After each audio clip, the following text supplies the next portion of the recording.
My name is Elena Vasquez. I'm 33. At 3:47 a.m. on a Tuesday in September, I woke up in ICU room 412 at Baptist Hospital of Miami with a drainage tube in my skull and my mother's voicemail playing on loop in my head. Isabella needs me for this trip, Elena. You'll understand. You've always been the responsible one. I'd had a hemorrhagic stroke 41 hours earlier, the kind where blood floods your brain and every minute without surgery means permanent damage or death. The nurses found my emergency contact list.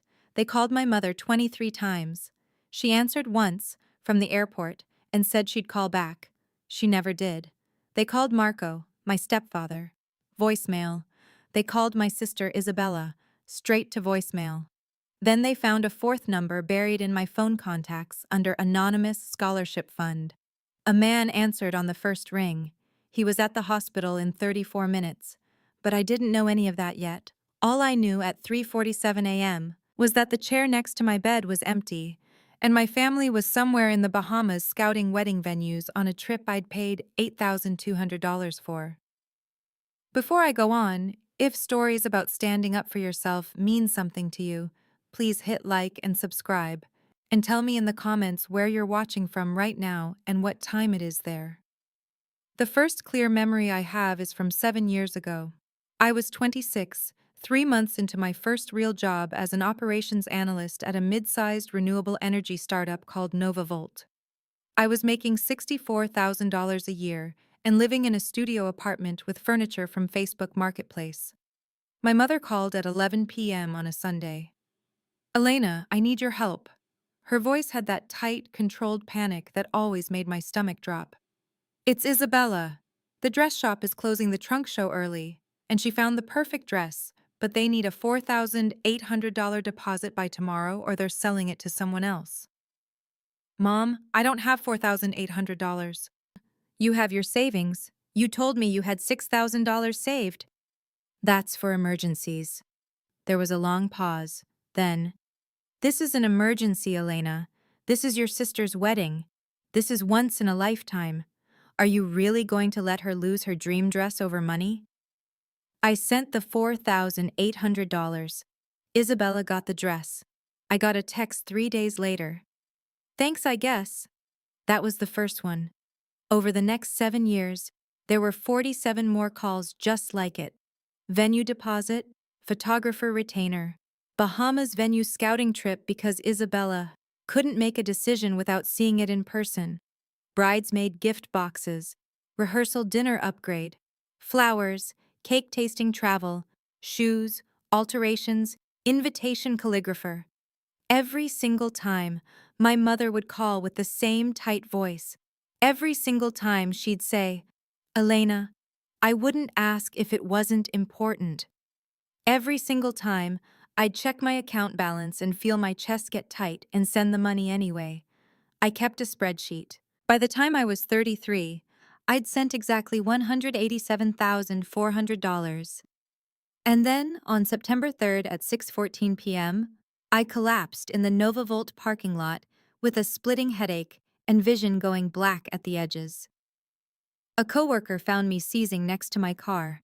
The ambulance arrived in 9 minutes. By the time they got me to Baptist Hospital, I was unconscious. The bleed was massive. They needed family consent for emergency surgery. That's when the 23 phone calls started. My mother answered once. "We're boarding," she said.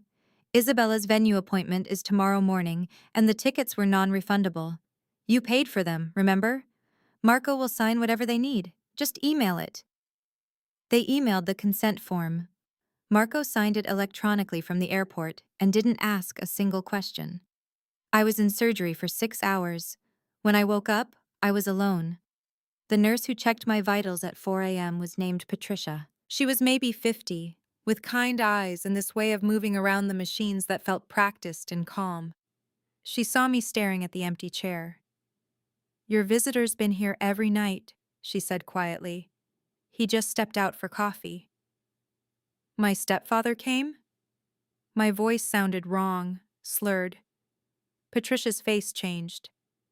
"No, honey. The gentleman who approved your surgery.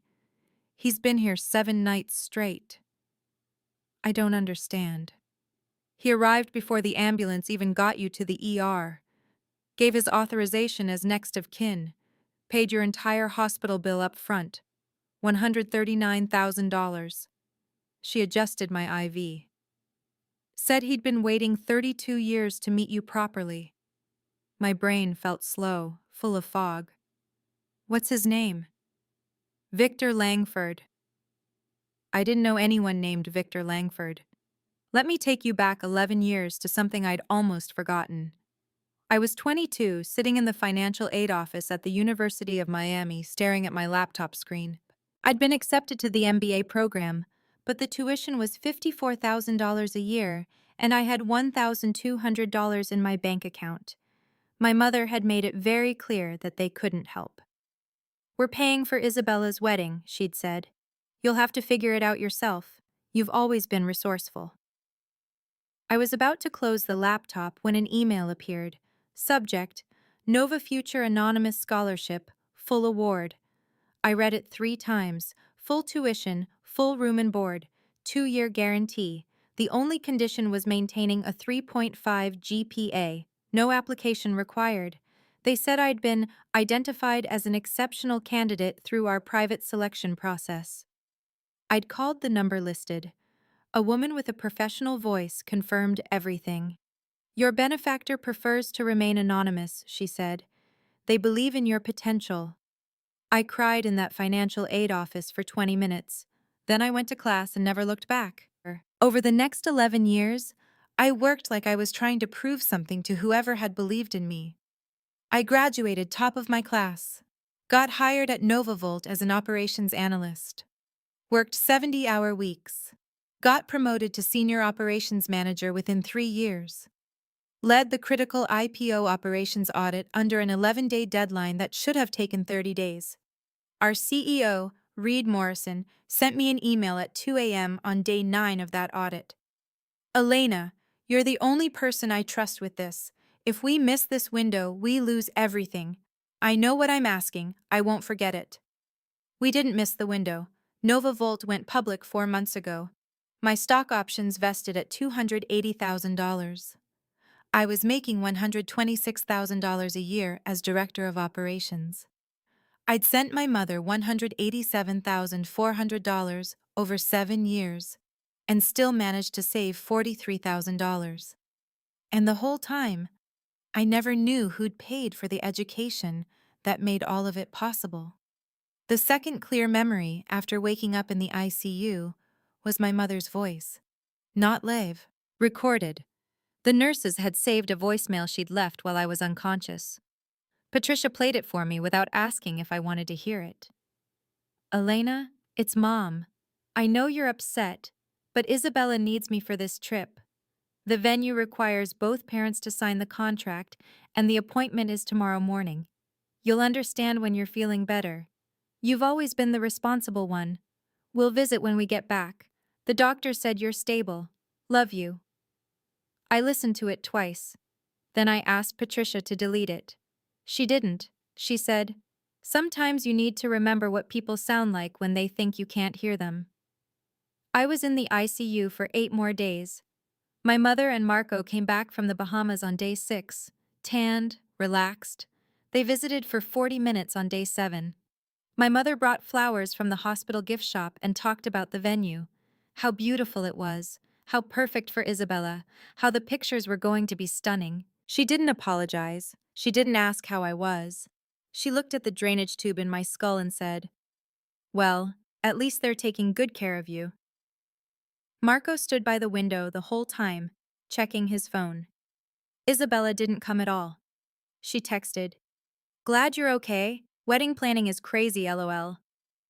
The man who came every single night was Victor Langford. I didn't meet him those first 7 nights because the ICU had strict glass door policies. He'd stand outside ICU room 412 from 8 p.m. until 11 p.m., looking through the window.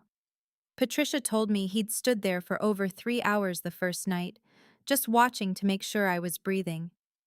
On day 8, they moved me to a regular room. That's when he finally came in.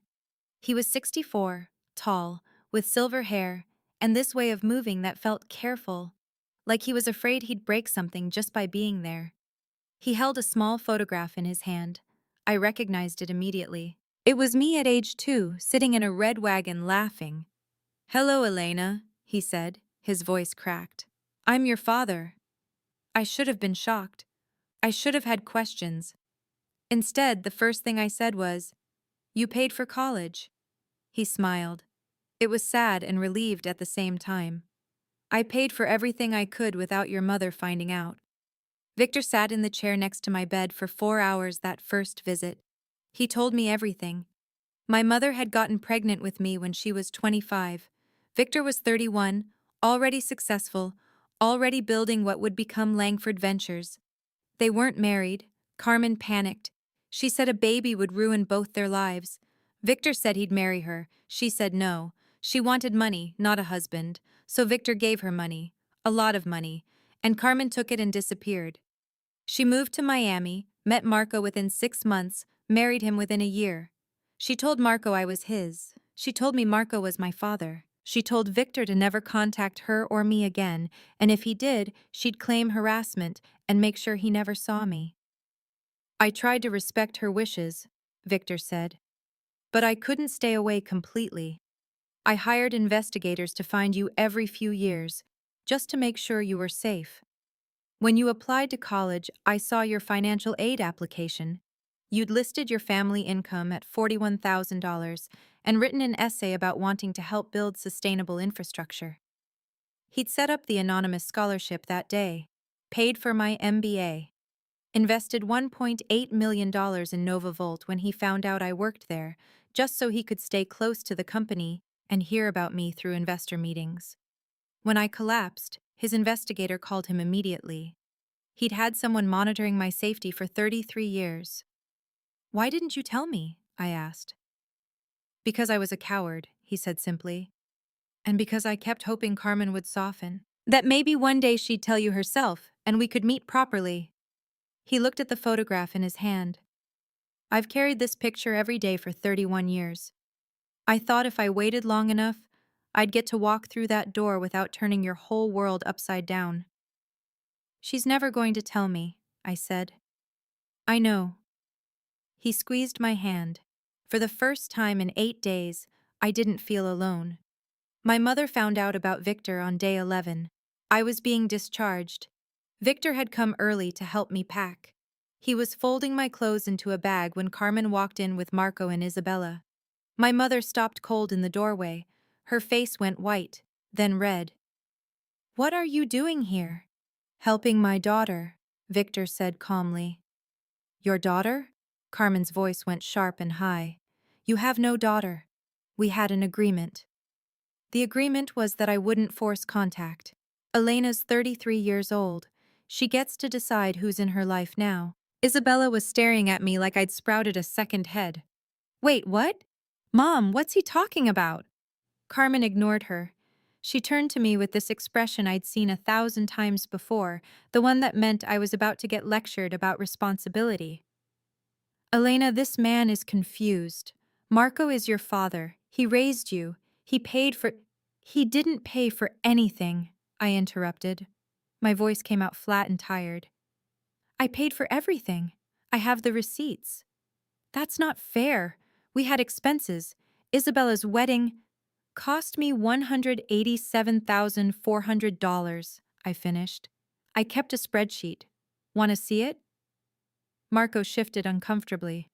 "Elena, your mother's just trying to—" "I almost died," I said. I wasn't yelling. I didn't have the energy to yell. "I had a hemorrhagic stroke. The hospital called you 23 times. You answered once. From the airport. The tickets were non-refundable." Carmen's voice cracked with indignation. "You paid for those tickets. We couldn't just waste them because you had a medical emergency." "I could have died," I repeated. "But you didn't," Carmen snapped. "You're fine. You're being dramatic. This is exactly why I didn't tell you about him." She pointed at Victor. "Because I knew you'd turn into this. Ungrateful. Selfish. Acting like we didn't sacrifice everything to raise you." Isabella was still staring. "Mom, Is he actually Elena's dad? Carmen's face did something complicated. For just a second, I saw fear. Then it hardened back into anger. That's not relevant. Marco raised her. Marco is her real father. Marco signed a consent form from the airport and never asked if I was alive, I said. The room went very quiet. Victor stood up. He moved slowly, carefully, until he was standing next to my bed. Carmen, I think it's time you left. You can't throw me out. She's my daughter. She's my daughter, Victor said.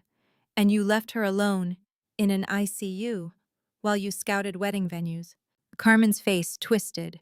She looked at me with this expression of pure betrayal, like I'd done something to her. So that's it? You're choosing him? After everything I did for you? I thought about the 47 phone calls, the spreadsheet, the voicemail that Patricia had saved. I thought about Victor standing outside ICU room 412 for 3 hours, just watching me breathe. I'm choosing myself, I said. Carmen made a sound like a laugh, but it came out wrong. Fine, that's just fine. But don't come crying to me when he abandons you too. Men like him always do. She grabbed Isabella's arm. Come on, we're leaving. Mom, wait. Isabella pulled back. Is this why you always made Elena pay for everything? Because she's not Dad's kid? Don't be ridiculous. We treated both of you exactly the same. You made her pay $4,800 for my dress. She offered. No, she didn't. Isabella looked at me, really looked at me, for what felt like the first time in years. Her face was doing something strange. Did you? You needed the dress, I said. Isabella's eyes filled up. Oh my God! Mom, what did you do? I didn't do anything. Your sister is turning this into something it's not. She's always been dramatic. Carmen's voice had that warning edge. Isabella, we're leaving, now. Isabella didn't move. She was staring at my hospital bracelet, the drainage site on my skull, the way Victor was standing next to my bed like he was afraid to leave. You called me from the airport, she said slowly. I heard you tell Dad that Elena would be fine, that she was always fine, that I was the one who needed you. You did need me. The venue contract. I didn't need you. Isabella's voice broke. I wanted you. That's different. Elena needed you. Actually needed you. And you left her. Carmen's face went red. Don't you dare. I am your mother. I know what's best. We had responsibilities. She almost died. The room seemed to tilt. Isabella was crying now, openly, not even trying to hide it. Marco had backed up to the wall, eyes on the floor. Carmen looked between all of us like she was watching a play she hadn't rehearsed for. Fine, Carmen said finally. Her voice was cold, controlled. Fine. You all think I'm some kind of monster. But I did what I had to do. I protected this family. I gave you both a stable life. You gave Isabella a stable life, I said. You gave me a bill. Carmen's expression flickered. For 1 second, I saw something that might have been guilt. Then it vanished. You're upset. You're not thinking clearly. When you recover, you'll realize. I want you to leave, I said. Elena. Now. Please. Carmen opened her mouth, closed it, looked at Victor like he might intervene. He didn't move. She grabbed her purse, yanked the door open, and walked out. Marco followed without a word. Isabella stood there for another minute, crying silently. Then she whispered, I'm sorry, and left too. Victor sat back down next to my bed. He didn't say anything. He just handed me a tissue and waited while I cried for the first time since waking up. The hospital discharged me 3 hours later. Victor drove me to his house, a sprawling place in Coral Gables with a guest room that had already been prepared with my favorite tea and books I'd mentioned loving in college. He'd known my favorite things for 11 years and never got to tell me. Over the next 2 weeks, we talked. Really talked. He told me about growing up without a father himself, about building Langford Ventures from nothing, about falling in love with Carmen and genuinely believing they could make it work, about the day she told him she was pregnant and how he'd bought an engagement ring that same afternoon. She said no before I could even open the box, he said she didn't want to be tied down to someone who might fail. I asked what I could do to prove I wouldn't fail. She said there was nothing. She wanted money, not promises. He'd given her $150,000 in 1992, enough to disappear, enough to start over. She took it and made him sign a legal agreement saying he'd never contact her or claim paternity. He signed it because he thought it was the only way to protect me from a custody battle. Biggest mistake of my life, he said. But I was 31 and terrified, and she convinced me it was the right thing, that you'd be better off with a real family. I found the visitor log on day 14. I'd asked the hospital for my medical records and they'd included everything, every person who'd checked in to see me. Victor Langford, 7 visits, total time 23 hours and 47 minutes. Patricia had told me he'd stood outside for hours the first few nights. The log didn't count those hours because he'd never technically entered the room. Carmen Vasquez, 1 visit, 40 minutes. Marco Vasquez, 1 visit, 40 minutes. Isabella Vasquez, 0 visits. I stared at that log for 20 minutes. Then I called Patricia and asked her to send me my mother's voicemail, the one she'd saved. I listened to it again. Isabella needs me for this trip, Elena. You'll understand. You've always been the responsible one. Always been the responsible one. Like it was my job to almost die quietly so my mother could go on vacation. That night, I asked Victor about the $1.8 million investment in Nova Volt. Selfish reasons, he admitted. I wanted to hear about you. Investor meetings meant I got quarterly updates on company leadership. Reed Morrison speaks very highly of you, by the way. He called you the only person keeping that IPO from falling apart. You've met Reed? Several times. He has no idea who you are to me. I just told him I believed in renewable energy and wanted to support innovative leadership. Victor smiled. Which is true. But mostly, I wanted to know you were okay. Why didn't you just contact me? Because I signed that agreement and because... He looked down. Because I was afraid you'd hate me, for leaving, for not fighting harder, for being too much of a coward to break a promise. I don't hate you, I said. I know, but I didn't know that until you woke up in that ICU. The next day, I went back to work. Reed Morrison took one look at me and immediately insisted I work from home for 2 weeks. You just had brain surgery, he said. We can survive without you for 14 days, barely, but we'll manage. My coworkers sent flowers. My team scheduled a rotation to drop off meals. The contrast between their care and my mother's absence felt like a spotlight on something I'd been trying not to see for 7 years. On week 3, my mother called. I didn't answer. She left a voicemail. Elena, I think we need to talk about this situation with Victor. You're being manipulated. He's trying to turn you against your family.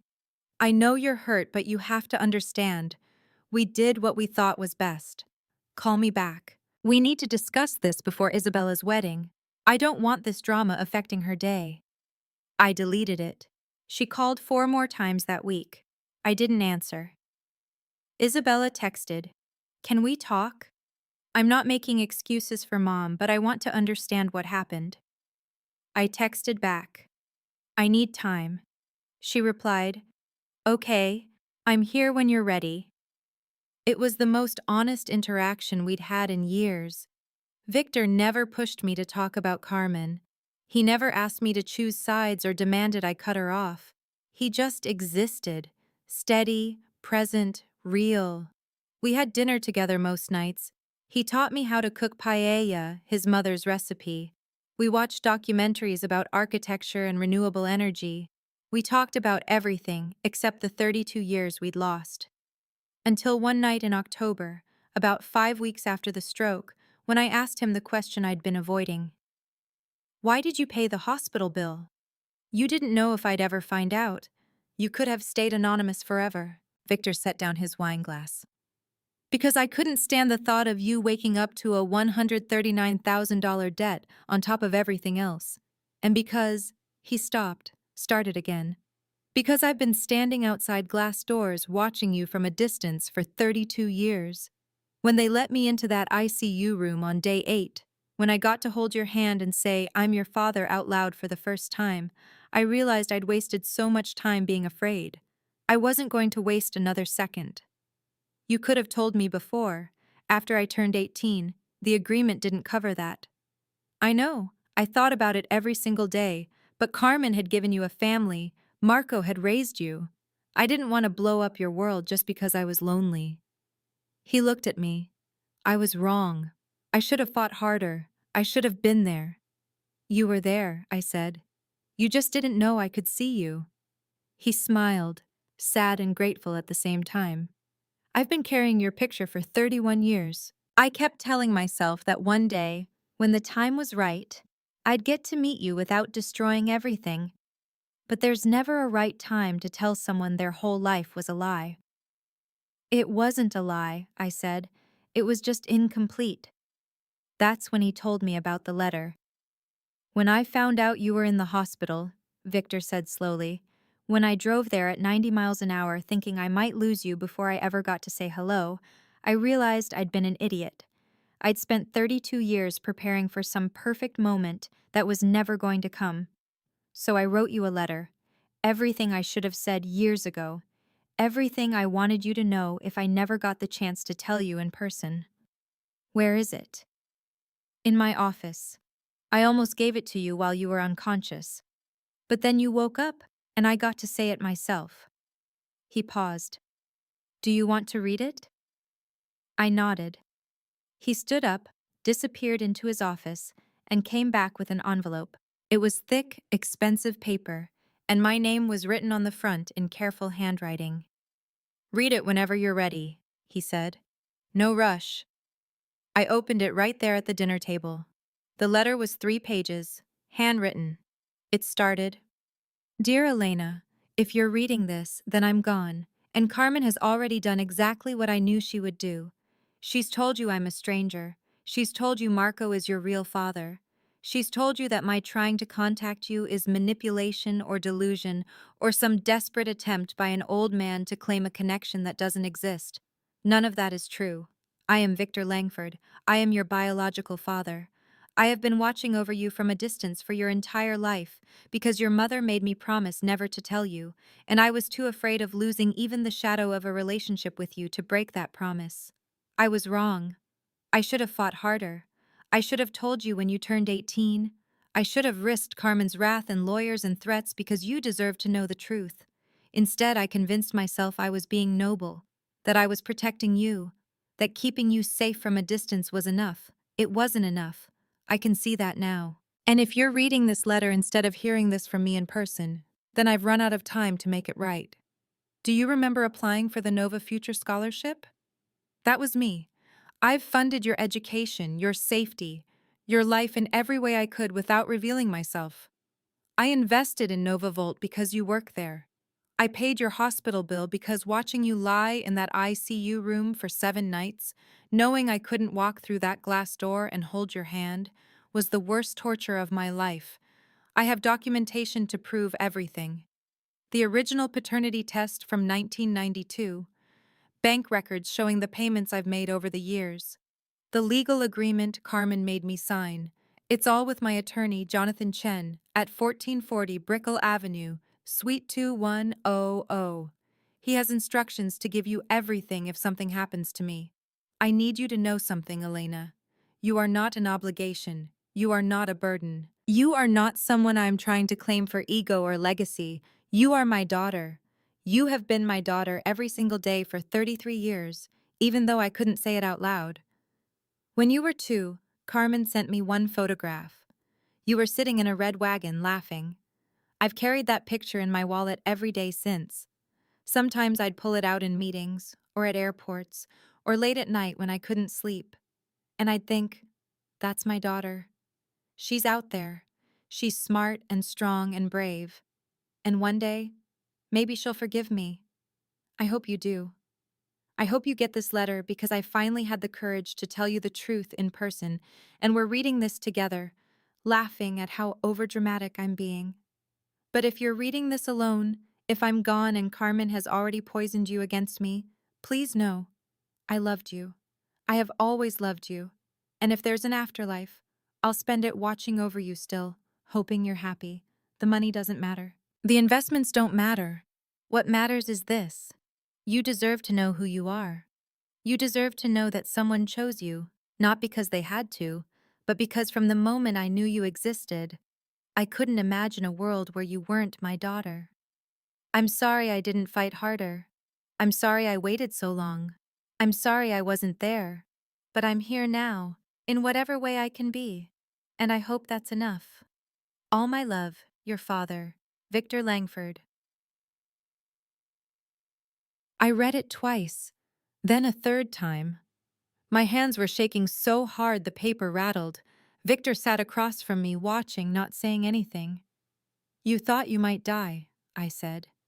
I thought you might die, he corrected quietly. And I thought if you woke up and I wasn't there, you'd never know. That Carmen would tell you I was a stranger and you'd believe her. I couldn't let that happen. But I did wake up. You did. And I got to walk through that glass door after all. I folded the letter carefully and put it back in the envelope. Then I stood up, walked around the table and hugged him. He held on like he'd been waiting 32 years to do it, which, I realized, he had. I forgive you, I whispered. You shouldn't, he said. I do anyway. We stayed like that for a long time, and for the first time since waking up in that ICU, I felt like I understood what family was supposed to feel like. The confrontation I'd been avoiding happened 3 weeks later. Isabella texted me. Mom wants to talk. She's asking me to set up a meeting, says she has something important to say. Can you come to the house, please? I think she's finally ready to apologize. I didn't believe it, but I went anyway, because part of me still hoped. It was a mistake. I arrived at the house I'd grown up in at 2 p.m. on a Saturday. Carmen had invited 30 relatives, aunts, uncles, cousins, Marco's entire side of the family. They were sitting in the living room and dining room, coffee and pastries on the table, like this was a party. I should have left immediately, but Isabella grabbed my arm and whispered, "Please don't go." She promised she'd explain everything. Carmen was standing near the fireplace in a pale blue dress, makeup perfect, hair perfect, like she'd prepared for a photo shoot. She smiled when she saw me. It didn't reach her eyes. Elena, I'm so glad you came. We've all been so worried about you. She gestured to the room full of relatives. Everyone wanted to see how you're recovering. I looked around. Aunt Patricia, Uncle David, my cousins from Marco's side, all of them watching me with this mixture of concern and curiosity, like I was a problem to be solved. Mom said you've been going through something, Aunt Patricia said gently. With a man claiming to be your father? I felt my stomach drop. That's not... It's understandable, Carmen interrupted smoothly. After a brain injury, memories can get confused. The doctor said you might experience some disorientation. I've been reading about it. Stroke patients sometimes form false memories or become susceptible to manipulation. I didn't form false memories. Of course not, honey, you're just confused. Carmen moved closer, put a hand on my shoulder. It felt like a trap. This man, Victor, he's taken advantage of your vulnerability. He's convinced you he's your father, but Elena, think about it logically. Marco raised you. Marco was there for your entire childhood. Why would some stranger suddenly appear and claim, he's not a stranger, he's my biological father? We did a DNA test. The room went very quiet. Carmen's hand tightened on my shoulder. Elena, please don't do this here. You concealed my paternity for 32 years, I said. My voice was steady, calm. I'd practiced this. You took money from Victor in 1992 and made him sign a legal agreement to never contact me. You lied to Marco. You lied to me. You told me he was my father when he wasn't. Marco, sitting on the couch, looked at the floor. He'd known. Of course he'd known. That's not fair, Carmen said. Her voice had that sharp edge. I protected you. I gave you a stable home. Marco agreed to raise you as his own. We made sacrifices. I paid you $187,400 over 7 years, I interrupted. I kept records. $4,800 for Isabella's dress. $8,200 for the Bahamas venue trip. Photographer retainer. Flowers. Catering deposits. Bridesmaids' gifts. I have the spreadsheet. I have the receipts. Every single family emergency you called me about was actually Isabella's wedding. Isabella, standing near the doorway, had gone pale. Elena. And when I had a stroke, I continued, looking directly at Carmen. When the hospital called you 23 times to approve emergency surgery, you answered once. From the airport, you told them you'd call back. You never did. You went to the Bahamas to scout wedding venues while I was unconscious in the ICU with a drainage tube in my skull. The tickets were non-refundable, Carmen's voice cracked. You paid for those tickets. We couldn't just waste them. I could have died. But you didn't, she was yelling now. The perfect composure was cracking. You're fine. You're standing here being dramatic about something that turned out fine. And yes, we took your money because you offered it. You always offered. You were always so desperate to prove you were part of this family that you threw money at every problem. And we accepted because that's what families do. They help each other. You didn't help me. You used me. Carmen's face went red. I gave you a life. I gave you a family. I could have... She stopped, looked around at the 30 relatives watching, lowered her voice. I could have done a lot of things differently, but I chose to give you a home, to let Marco raise you, to protect you from the truth. What truth? That your father didn't want you. The words came out like a slap. Victor gave me $150,000 to go away because he didn't want the responsibility of a child. He paid me to disappear. And I took that money and built you a family. I gave you stability. I gave you a father who actually stayed. The room was silent. I could feel everyone watching, waiting to see if I'd break. I didn't break. I pulled out my phone and opened my photos. I'd scanned Victor's letter, all 3 pages. I'd also taken pictures of the visitor log from Baptist Hospital. This is a letter Victor wrote me, I said calmly. He wrote it while I was in the ICU, in case I died before he could tell me the truth. It explains everything. The scholarship he funded, the $1.8 million he invested in my company to stay close, the $139,000 hospital bill he paid anonymously, the 32 years he spent watching over me from a distance because you threatened legal action if he ever contacted me. I held up the phone so people could see the first page. Victor's handwriting, my name at the top. He stood outside my ICU room for 7 nights, I continued. Stood outside the glass door because hospital policy wouldn't let him in until I was stable. 3 hours the first night. The visitor log shows 7 visits, 23 hours and 47 minutes total. Your visit was 40 minutes. Marco's was 40 minutes. Isabella didn't visit at all. Isabella made a small, broken sound. Aunt Patricia was staring at Carmen with an expression I couldn't read. Carmen's face had gone white. He's manipulating you. He's trying to make me look... You left me alone in an ICU to go on vacation, I said. You didn't need to manipulate anything. You did that yourself. I had responsibilities. So did he, and he stayed. Carmen looked around the room, desperate. You all see what she's doing, right? She's choosing some stranger over the family that raised her, over the mother who sacrificed everything, over... You didn't sacrifice anything, I said. You cashed Victor's check 32 years ago, and you've been cashing mine ever since. The only sacrifice was mine, and I'm done. Uncle David stood up from the couch. He was Marco's older brother, someone I'd always thought was reasonable.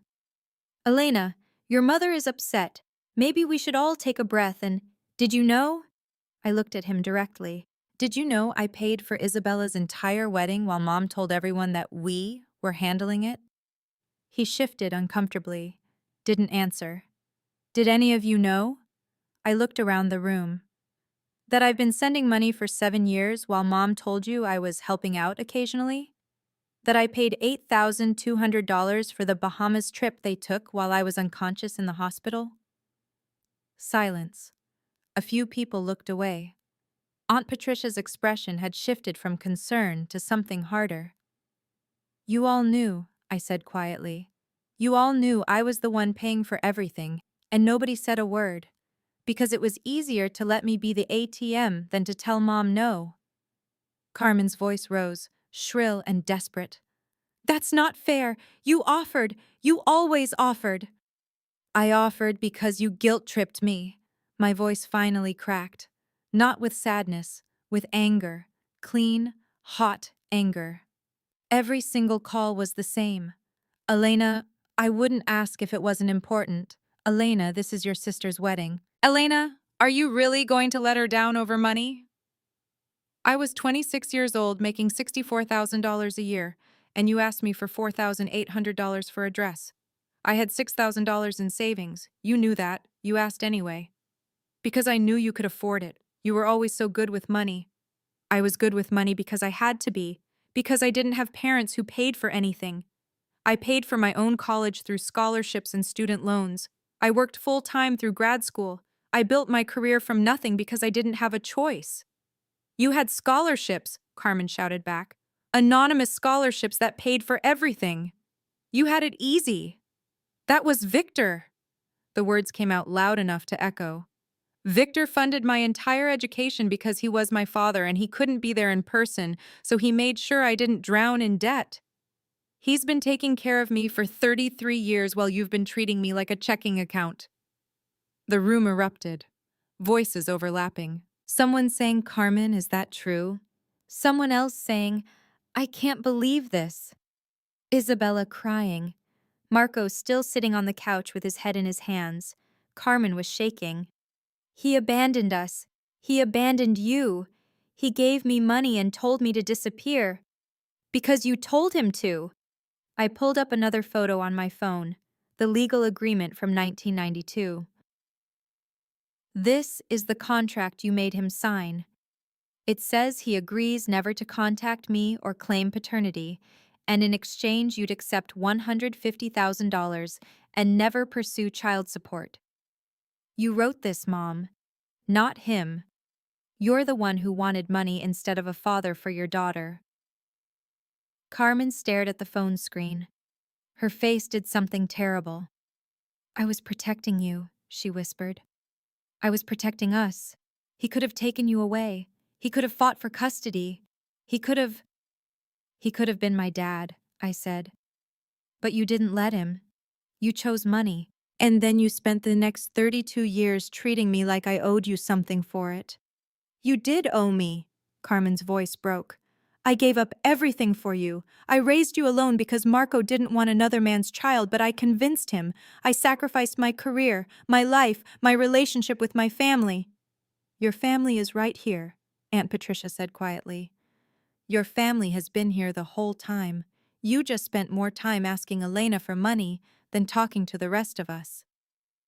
Carmen whirled on her. Stay out of this, Patricia. You don't understand. I understand that Elena almost died and you went on vacation, Patricia said. Her voice was flat. I understand that you're standing here blaming everyone except yourself. I'm not blaming anyone. I'm trying to explain. You're trying to justify, Uncle David said. He was still standing, arms crossed. Carmen, I love you.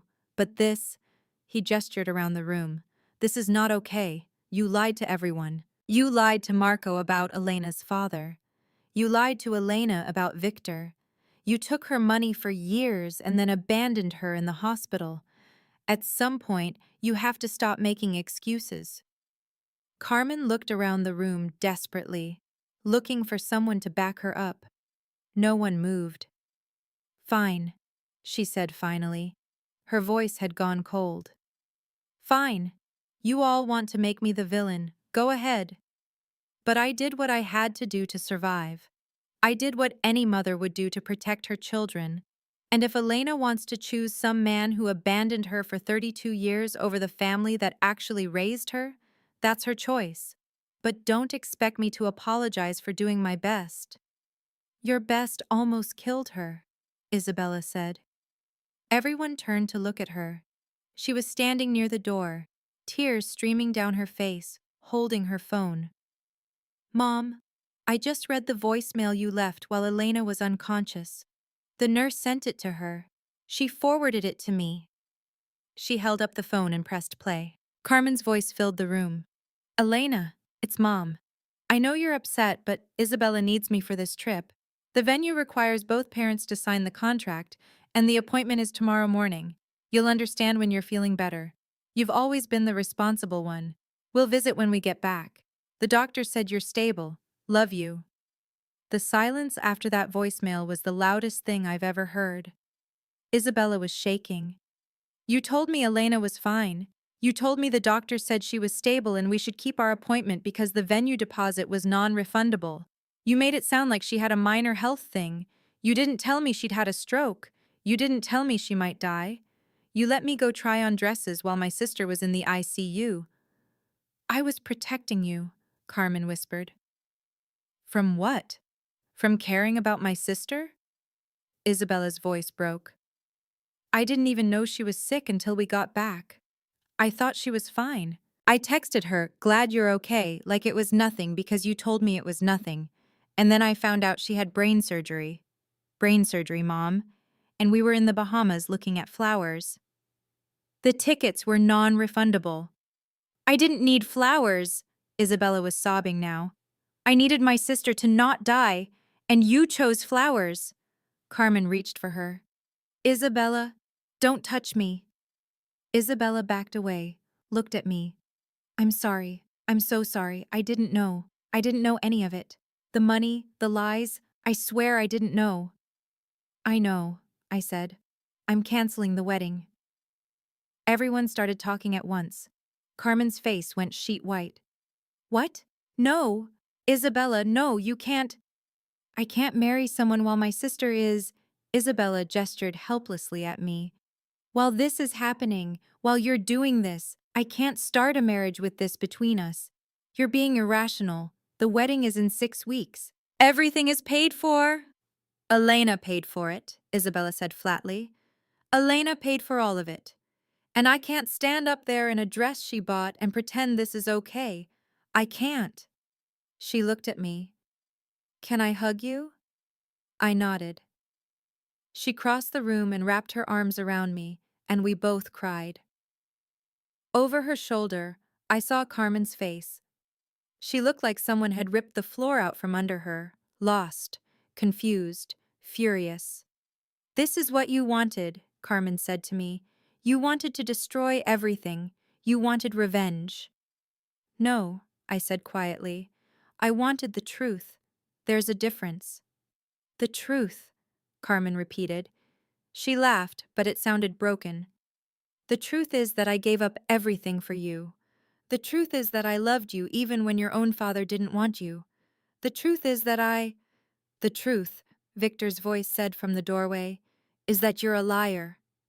Everyone turned. Victor Langford stood in the entrance to the living room, tall and calm and absolutely certain.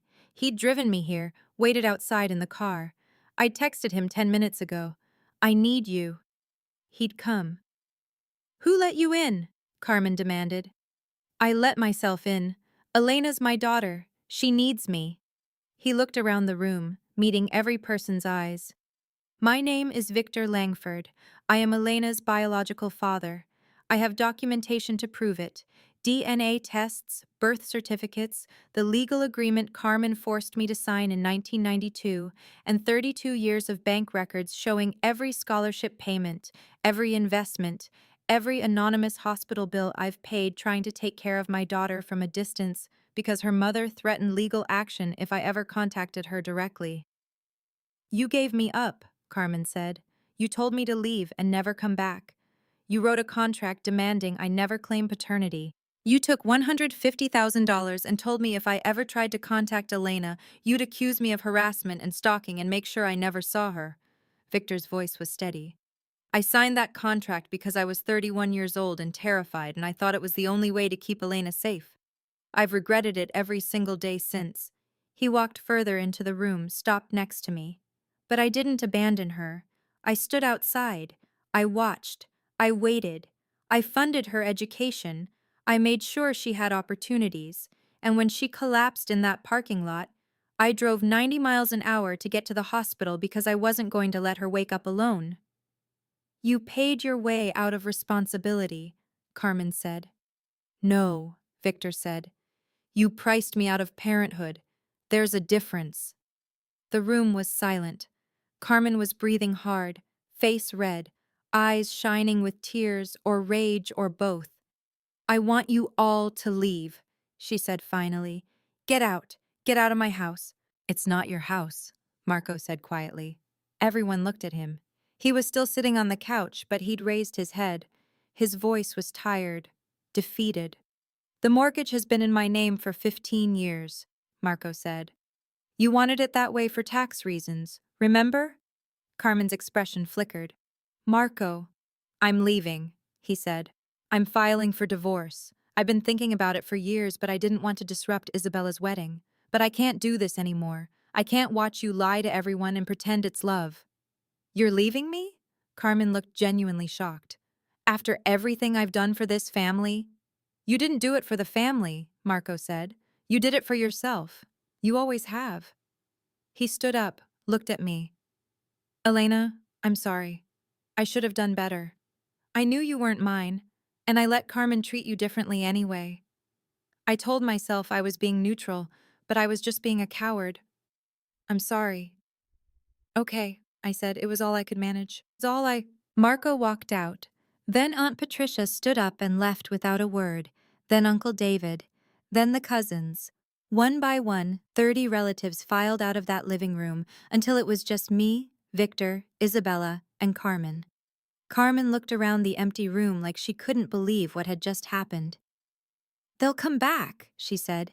They're just upset. They'll realize. They won't, Isabella said. Her voice was raw but certain. Mom, you need to get help, professional help, because I love you, but I can't do this anymore either. She kissed my cheek, whispered, I'll call you, and left. Carmen and I stared at each other across the empty living room. She looked smaller somehow, older. The perfect makeup couldn't hide the cracks. I did my best, she said quietly. Your best wasn't enough, I said. So that's it? You're choosing him? I'm choosing myself, I said. But yes, I'm also choosing him, because he's the one who stayed. Carmen's face did something terrible. You'll regret this. Maybe, I said. But it'll be my regret, not yours. Victor took my hand. We walked out together. Behind us, I heard Carmen start to cry. Loud, gasping sobs that echoed through the empty house. I didn't look back. 6 months later, I was standing in my new apartment in Coconut Grove, looking out at the water. Victor had helped me find the place. 2 bedrooms, floor-to-ceiling windows, a balcony where I could watch the sunrise. I'd named my new cat Starlight, after the term of endearment Victor used in his letter. She was curled up on the couch, purring. My stock options from NovaVolt's IPO had fully vested. $280,000. I'd put half in savings and use the other half to start a scholarship fund for first-generation college students. I called it the Nova Future Foundation, the same name as the scholarship that had saved my life. Victor was on the board. So was Reed Morrison. So was Isabella. Isabella had postponed her wedding, went to therapy, and slowly started rebuilding a relationship with me that wasn't based on guilt or obligation. We had coffee every other week. Sometimes we talked about Mom. Sometimes we didn't. It was better than it had ever been. Carmen reached out twice in those 6 months.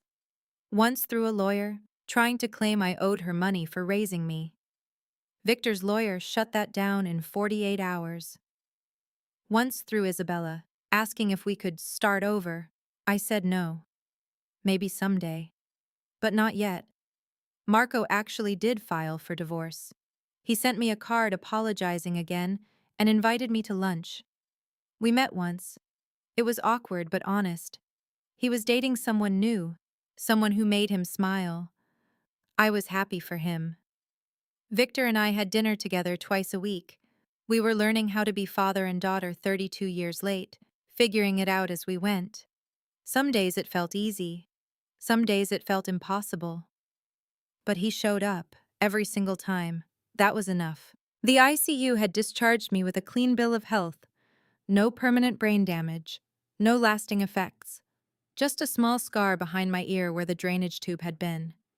I touched it sometimes, a reminder that I'd survived.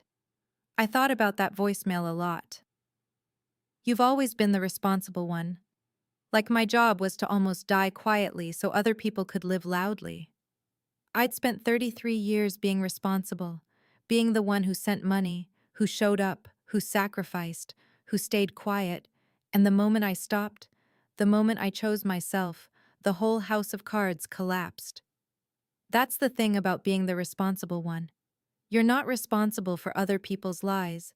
You're not responsible for keeping secrets that aren't yours. You're not responsible for staying in spaces where you're treated like a problem instead of a person. You're only responsible for showing up for yourself. If you're watching this, and you've ever been the one sending money while everyone else was planning vacations, type, "I was the ATM," in the comments. Or, if you're the one who finally walked away from people who only valued what you could give them, type, "I chose myself." Both are brave. Both are valid. If this story meant something to you, check the description for more stories just like this one. Thank you for being here. And if you're standing outside a glass door right now, wondering if you're allowed to walk through, you are. You always were.